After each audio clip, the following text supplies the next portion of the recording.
Welcome to the Steve Barkley Ponders Out Loud podcast. As instructional coaches and school leaders, you have a challenge to guide continuous teacher growth that promotes student success. This podcast looks to support you with strategies from our experienced guests and insights that I've gathered across many years. I'm thrilled you're here. Thanks for listening.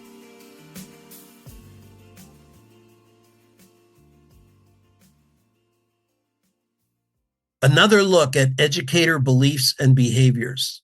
I recently posted a podcast with Dr. Kyle Copes, a secondary school principal at the Metropolitan School in Frankfurt, Germany. He explored how the concept of student laziness has to be seen as a myth. Copes shared that if an educator sees a child as lazy, they have a get-out-of-jail-free card. That means there's no need for the educator to take action, inquire, poke, or prod to try and figure out what is standing in the way of the student's learning. Today's guests offered another belief that we have to question. Laurie Putnam, the superintendent of schools in St. Cloud, Minnesota, wrote an opinion piece for Education Week titled, "Stop Saying These Kids Don't Care About School." I'm excited that Laurie's joining us today to share her thinking. Welcome, Laurie. Thank you so much. Glad to be here. Excited that you could join us. So, Laurie, I'm wondering for starters if you just tell people a little bit about the St. Cloud School District. Absolutely. St. Cloud is about an hour west of Minneapolis, which is often what people might know for Minnesota, if unfamiliar with the state. We are the 16th largest school district. And we are surrounded by very tiny districts. So we have much more in common with our urban partners. We're about 25% EL students, primarily Somali and Hispanic. And we are about 67% free and reduced lunch and about 25% students of color. I know from your background, little search that I did, that you've spent time as a school counselor, an assistant principal, and assistant superintendent prior to your role as superintendent. And I'm wondering, what are some of the insights or understandings that you've reached across those roles concerning how beliefs influence our educator actions or behaviors? Yeah, I've been blessed to, as you say, have a variety of different roles. And I am particularly grateful for starting out as a school counselor. I think that perspective has allowed me time one-on-one with students, one-on-one with staff, in small groups, and in settings where people have the opportunity to feel safe, right? To share what it is that's on their heart and their minds. And I've carried that approach to leadership in terms of starting with a relationship first. And so I've watched as over the years I've been in education, people have been able to and been willing to share their beliefs, their perspectives. And so as I've watched that, I really come to understand that we lead, we teach, we counsel who we are as humans, right? So who I am as a human comes out in every leadership decision I make. The beliefs that I hold about kids, about adults, they come out, right? Whether I know it or not, whether I'm being intentional about it or not. So that's really what has resonated and really sunk in for me, is that we don't get to separate those two things as much as we may want to, or think that when I show up as a professional in an education setting, I somehow become a different person because I'm being paid. That is absolutely not the case. So I believe it's our responsibility, right, as people who are paid to teach and care for the students, that we are very clear about who we are and that we are very clear about how those interactions impact those around us. So the beliefs influence us either consciously or unconsciously. Absolutely. And I would argue, right, more unconsciously than not. Yeah. Unless we're really thoughtful about it. It's really why reflection is so critical. It is, right? And we know that especially as social media increases, right, as the busyness of our lives increase, we know the demands on our teachers are so high nowadays, right? Schools, we learned through the pandemic that schools are really a place where students get the majority of their, some students, right, get the majority of their needs met, and how little time we carve out in a work day, or even how little time, unless we're super intentional about it, we have in our own personal lives for that amount of reflection, to get really clear about who we are and what we believe.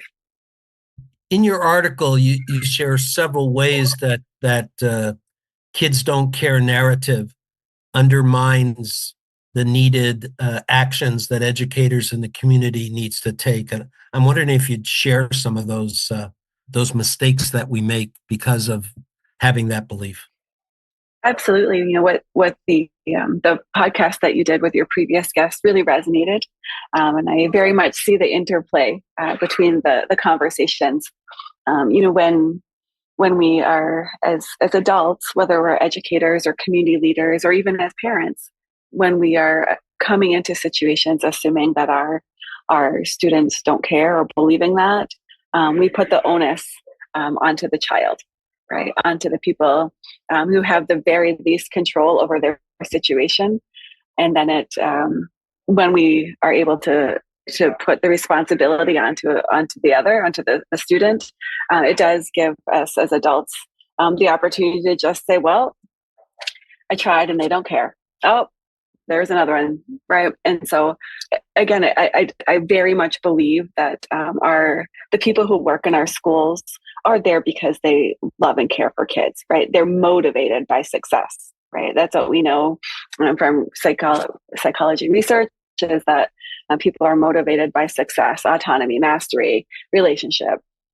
So I believe that our teachers want students to succeed. And I also believe that those sneaky thoughts, right, those unknowing beliefs come out, and whether consciously or not, you know, there's that, well, they just don't care, I'm just gonna, you know, I'll go to the kids who do care. And then we continue to, you know, to bypass the kids who need us most. Yeah, and then when we go to the kids who do care, it tends to reinforce that belief that we cut the other kids short on. Absolutely, right. And you know, Unknowingly again. unknowingly, right. And I think you know, this may be a risky thing to say, depending on the perspective of our listeners, but I also believe that, right, that narrative gets overlaid on top of race and class. For sure. Right. Just like, you know, all of the interactions that we have, particularly in America, right, are overlaid around those. And you know, I'll give you an example. My son is a senior. He's white. He comes from a privileged household with highly educated parents. He's in the district where I lead, and he has not done homework. He has told me very clearly he has not done homework outside of school since his junior year. Right? Getting fine grades, going on to college next year. But if you had to ask me, does my son care about school? I would tell you no. But there is not a single teacher who would look past him, right? Who would then make that who, if you ask somebody who in your class doesn't care, they wouldn't pick my child, yeah. Right? But the kids who are showing up and maybe their work isn't done because they have, you know, worked all evening, they're home taking care of kids because mom or dad or grandma, whoever, can't let them go to school, right? Those are the kids who are socioeconomically deprived, often overlaid with race, at least in St. Cloud, right? Our students of our color and our students living in poverty go hand in hand, almost exactly. And I spoke earlier, our district is about 65% students of color. And those are the kids who our teachers are going to say they don't care, right? Yeah. Because those externalized behaviors show up in ways that are then coded as apathy. And then we just give them less and less attention, and people assume harmful things or beneficial things, depending on who they're looking at. I thought of my upcoming conversation with you earlier today, when I was reading through a set of comments that a administrator at secondary level had collected from teachers about things they needed to take into consideration. And one comment that came back was that that they needed to move away from their 90-minute periods because kids didn't have a long attention span. Mm, And yep. I thought, but that's a nice, easy way to bypass the accountability for planning and directing learning by being able to Absolutely. put that issue out there. Yeah, that's a Um, great example. so, what are some things that schools can do to challenge that "I don't care" narrative? And I'm wondering if there's some examples of things you've had happen in your district that are doing that for you. Yeah, I think the first thing that we can do, which is something that I can occasionally struggle with, I know about me, is that I can be judgmental. I do know that. And, I think one of the first things we need to do is what I started with is to create the space where it's safe to acknowledge that we have those feelings, right? Where we have those perceptions. And that's not easy to do because vulnerability isn't always something that we honor or create space for. And truly, there are people who it's just not a safe space as an adult to say, this is what I believe about kids, right? But until we are able to create a space where people can acknowledge that and we can start to work through it and unpack that, it's never going to change, right? So I think first and foremost, as leaders, especially, or even as colleagues, right, teacher to teacher, it's our responsibility to be able to create a place where we can be forthright, and know that it's our first thought doesn't have to be our last thought, right? And that we can listen to that first thought without judgment and then enter into a conversation about being curious, right? I wonder if, have you considered, right? So I think that that's an adaptive piece that that I continue to work on in our district, and that I think would help. We've also done some technical work. A couple examples of success is, at Lincoln Elementary School, which is about 99% students living in poverty. It is one of our racially isolated schools, as identified by the Minnesota Department of Education. It comes from a very high incarceration rate in the community. Our principal and her team noticed that there was an attendance issue, as we are seeing nationally, right? In the U.S., there's after the pandemic, we're struggling with attendance, consistent attendance, and so she decided that she was going to start offering jobs. And so it's a fourth and fifth grade school, and so students can apply for jobs, and the adults teach students how to fill out applications. And there are jobs such as barista, morning news announcement anchor, computer technician, custodian, yeah, the botanist, right? And so the students are also paired with a mentor, which is that critical part, right, about relationship. Yeah. And so the student knows that if they don't come to school, their job doesn't get done. Somebody notices, the community that depends on them is let down. And so and then the kids learn the skill and they feel really good, right? It goes back to those relationship mastery, autonomy. And so we've seen incredible success there. And in a place where it would be very easy to say, these kids just don't care, right? They're not coming to school. They just don't care. They come, they have behaviors, they just don't care, right? And that is absolutely not the case. And our students have proven it. The staff have proven it. Added to it that the parents don't care. Absolutely. I think we see that more at, I think that's more a narrative at elementary, right? Yeah. One of the principals gave me some feedback on the article and said exactly what your comment was, right? He's a principal of a P2 school. And he said, here we see, well, the parents just don't care. They don't come to conferences. No wonder their kid's failing. Again, shifting the blame to those who really, are. I firmly believe, one of my core beliefs is that people are doing the best they can with what they've got, including our teachers, our parents, our kids. Yeah. And it's on us to remove those barriers to help them do better. Yeah. That's the belief that has to drive our work. You have another example of something that you implemented in the district? Yeah, we have a alternative learning center. It serves our students as well as 7 other surrounding districts. And it's for students who are behind in credits, pregnant, homeless, the kinds of barriers that really do get in the way of typical success in education. And our principal saw that over the course of the week, attendance was dropping off. right? So Fridays was the lowest attendance day. And so what he decided and his team decided to do was to put their core learning into Monday through Thursday, and then with the students design activities on Friday, and they're based in the community, right? And they're based around development of work skills. So some examples are students will go, and the students get to choose where they go, right, based on their career interests. So some students go to the VA, the Veterans Association that's just right down the street from them, and they volunteer. They play cribbage, they talk to the veterans, So build cool. relationships there. Yep. Some people will go to the Paramount. I have a gorgeous mural in my office where each student learn ceramics, and they made a different piece of a sign that spells out McKinley. And it's so beautiful and heavy. I can't even hold it. The wall doesn't even hold it up. So it just really gives the students an opportunity to engage in activities that most of them haven't had the resources to be able to do. Right. Mhm. And it gives our community a chance to see typically marginalized, underserved Yep. students in a different light, and Yeah. see, oh, look at the brilliance that this child has, right? They just have never gotten the opportunity to show it to us before. Yeah. You're impacting beliefs beyond the educators, and that kind of an opportunity, that's powerful.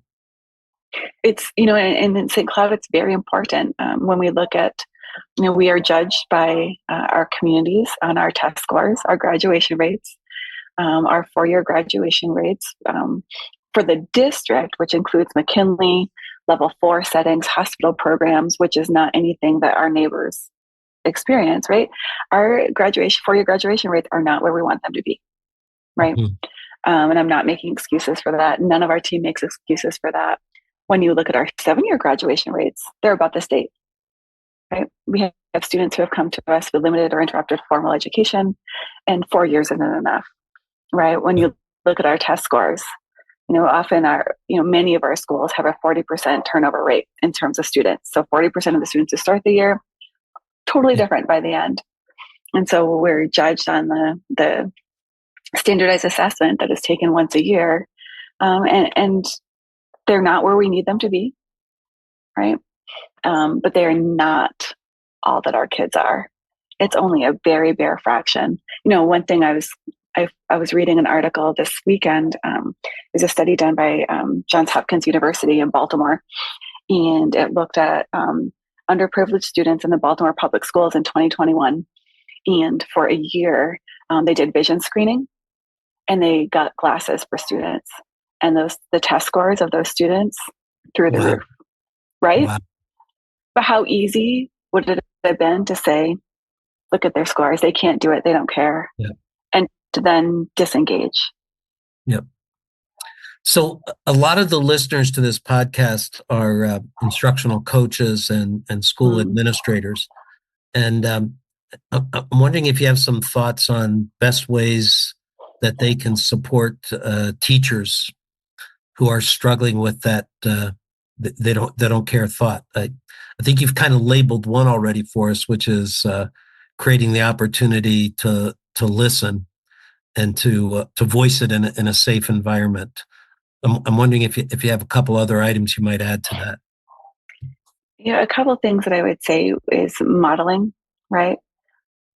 Modeling and setting the example, right? That we're in it too. We understand the work that's happening, because I was a school counselor. I am not a teacher. I know that about myself, right? I know that what I need in a workplace is more autonomy in my day. I come from a family of teachers, and I respect their work so very much.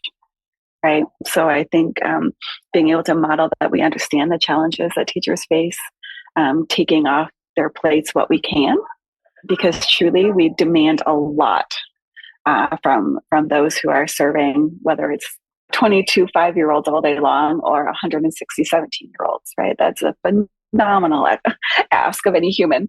And to do it in a calm state of mind with, positive frameworks of every child, right? That's a lot to ask. So I think being in and modeling, right, that expectation, and then demanding nothing less than we're going to change that first thought. And that takes a lot of courage. It's not always a popular thing to do, right? And I think we have to do it, building those pockets of community and collaboration so that we aren't standing there on the island all by ourselves shouting, this isn't okay, right? But really being persistent, and warmly demanding that we expect better, and different from our adults, that's not an acceptable belief about kids. There's times that I know working with coaches and administrators that we can fall on the same thought about a teacher. Absolutely. That the teacher doesn't care. And yes. My finding is that that's a very small amount of the time. So you're just better off assuming it's not the case. And so it's the same kind of probing and problem solving that you're having to address. So even though a teacher's actions might look like they don't care, 99.9% of the people that are showing up in the morning are looking to have the best result that they can. I just so appreciate, right, that that's your perspective and that you call that out, because I firmly believe that also, right? It is not an easy job, and people could go get paid different, right, in a different space. And so, right, they're coming because they care about kids. It just, there are barriers getting in their way, right? And so, and keeping that perspective. And I always felt like as a leader, my job is to clear space, right? To clear space for teachers, for counselors, for families, for kids, right? Because I was gifted that positional authority or influence, right? It's to really give them opportunity to shine. So what is it that we need to do for our teachers who are seeming disengaged, or our kids or our families who are seeming disengaged, because there's something getting in their way? Well, I saw that you work with a school slogan, a district slogan of every kid, every day. Wondered if you'd want to talk about that a little. Yeah, that was something that when I was starting as superintendent 2 years ago now. This is year 2 for me. Somebody asked me, "Well, what do you believe? What's your tag?" And I was like, "Well, every kid, every day, right?" And for me, that means that we give of ourselves to see each child, right? To see their strength, their brilliance. And it could be every adult every day also, right? That really we are spending time in relationship, right? That's what we're privileging. And then out of that grows the things that we need for success for our kids and for our adults. Well, Laurie, I valued reading the piece that you wrote, and the conversation with you. I've really enjoyed. We will post the link to your article in the podcast lead-in. I'm wondering if there's a way that people who have questions or comments they'd like to share back with you can get in touch with you. Absolutely. My email is just my first and last name, Laurie.Putnam at isd742.org, and easy to find on the St. Cloud Area Schools website. I am on LinkedIn at Laurie Putnam 3, at Laurie Putnam, and on X at Laurie Putnam 3. So lots of opportunities to connect in this very, in a world that is both highly connected and not nearly as connected as we could be. You got it. Thanks again for sharing this with us. Thank you. I appreciate the time to talk with you. Thanks for listening, folks. I'd love to hear what you're pondering. You can find me on Twitter or LinkedIn at Steve Barkley, or send me your questions and find my videos and blogs at barkleypd.com.